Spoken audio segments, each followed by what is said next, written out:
जरा सोचिए, एक शहर जो सिर्फ मैप पर बनी हुई एक जगह नहीं है, बल्कि हजारों सालों से जिंदगी, मौत और मोक्ष के बीच खड़ा हुआ एक जीवित सच है। और जब वही शहर दुनिया के सबसे बड़े सिनेमैटिक विजन का एपिसेंटर बन जाता है, तो फिल्म सिर्फ एक प्रोजेक्ट नहीं रहती, वो एक जिम्मेदारी बन जाती है। और इसी जिम्मेदारी के साथ एस एस राजामौली अपना अगला और शायद सबसे डेयरिंग एक्सपेरिमेंट लेकर आ रहे हैं, जिसका नाम है वाराणसी। वाराणसी कोई नॉर्मल या सेफ फिल्म नहीं है। ये एक ऐसी मूवी है जो मिथोलॉजी, साइंस फिक्शन, एक्शन और फिलॉसफी को जबरदस्ती जोड़ने की कोशिश नहीं करती, बल्कि उन्हें एक ही फ्रेम में नेचुरली सांस लेने देती है। और यहीं से समझ आता है कि राजामौली इस बार सिर्फ बॉक्स ऑफिस के नंबर्स नहीं बना रहे, वो इंडियन सिनेमा की ग्लोबल पहचान को रीडिफाइन करने निकले हैं।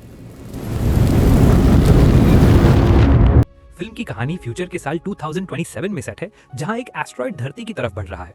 लेकिन ये सिर्फ साइंस का क्राइसिस नहीं है, क्योंकि इस एस्ट्रॉइड का कनेक्शन सीधा इतिहास और अध्यात्म से जुड़ा हुआ है। एक प्राचीन यज्ञ, एक भविष्य की चेतावनी और एक ऐसा सच जो ये बताता है कि समय सीधी लकीर में नहीं चलता, बल्कि घूमता है, चक्र बनाता है। और वही चक्र इस कहानी का सबसे बड़ा राज है।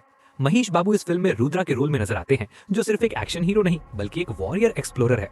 ऐसा इंसान जो हाथ में हथियार रखने के साथ साथ दिमाग में सवाल भी रखता है, जो टेक्नोलॉजी और परंपरा के बीच खड़ा एक जिंदा ब्रिज बनने वाला है। प्रियंका चोपड़ा जोनस का कैरेक्टर मंदाकिनी इस कहानी को सिर्फ इमोशन नहीं देता, बल्कि उसे इंटेलेक्चुअल डेप्थ भी देता है। जबकि पृथ्वीराज सुकुमारन का एंटेगनिस्ट सिर्फ एक विलेन नहीं, बल्कि एक पूरी आइडियोलॉजी है, जिससे लड़ना शायद तलवार से आसान है, लेकिन समझना बहुत मुश्किल।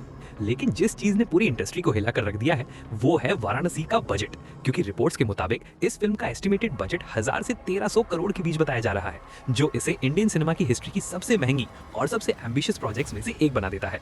ये पैसा सिर्फ स्टार्स या ग्रैंड सेट्स पर खर्च नहीं हो रहा, बल्कि IMAX के 1.43:1 जैसे रेयर फॉर्मेट, एंटार्क्टिका जैसी extreme locations, heavy VFX pipelines और वर्ल्ड क्लास पोस्ट प्रोडक्शन पर इन्वेस्ट किया जा रहा है। जिसका सीधा मतलब ये है कि राजामौली इस फिल्म के साथ किसी भी लेवल पर कॉम्प्रोमाइज करने के मूड में बिल्कुल नहीं है।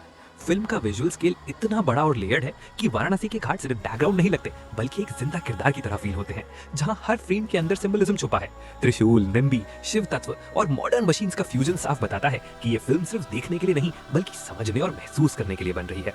MM कीनेवानी का बैकग्राउंड स्कोर यहाँ लाउड होकर अटेंशन खींचता नहीं, बल्कि धीरे धीरे दिल के अंदर उतरकर हर सीन को फील कराता है। और सिनेमाटोग्राफी का कैनवस इतना वाइड है कि IMAX स्क्रीन पर ये फिल्म आपको सिर्फ दिखेगी नहीं, बल्कि आपको घाटों के बीच खड़ा कर देगी। लेकिन जितना बड़ा स्केल है, उतना ही बड़ा रिस्क भी है, क्योंकि अगर कहानी इमोशनल लेवल पर कनेक्ट नहीं करती, तो इतने बड़े विजुअल्स भी ऑडियंस को पकड़ कर नहीं रख पाएंगे। और सबसे बड़ा चैलेंज ये है कि साइंस और मिथोलॉजी के बीच बैलेंस बना रहे, क्योंकि ज्यादा साइंस हुई तो कहानी की आत्मा खो सकती है, और ज्यादा मिथोलॉजी हुई तो ग्लोबल कनेक्ट कम हो सकता है। बॉक्स ऑफिस के एंगल से देखें तो फिल्म के डिजिटल और satellite rights already record breaking numbers के आसपास बताए जा रहे हैं। और अगर कंटेंट क्लिक कर गया, तो वाराणसी सिर्फ इंडिया में ही नहीं, बल्कि इंटरनेशनल मार्केट्स में भी इंडियन सिनेमा की सोच को बदलने की ताकत रखती है। फाइनल वर्डिक्ट यही है कि वाराणसी एक सेफ या फॉर्मूला फिल्म नहीं, बल्कि एक डेयरिंग गैम्बल है, एक ऐसी कोशिश जो या तो इतिहास लिखेगी या इतिहास से सवाल पूछेगी। लेकिन एक बात बिल्कुल तय है कि राजामौली ने इस बार सिर्फ फिल्म नहीं बनाई है, बल्कि अपनी पूरी लेगेसी दांव पर लगा दी है। अब सवाल आपसे है, क्या वाराणसी इंडियन सिनेमा का अगला ग्लोबल माइलस्टोन बन पाएगी, या फिर इतना बड़ा बजट ही इसका सबसे भारी बोझ साबित होगा?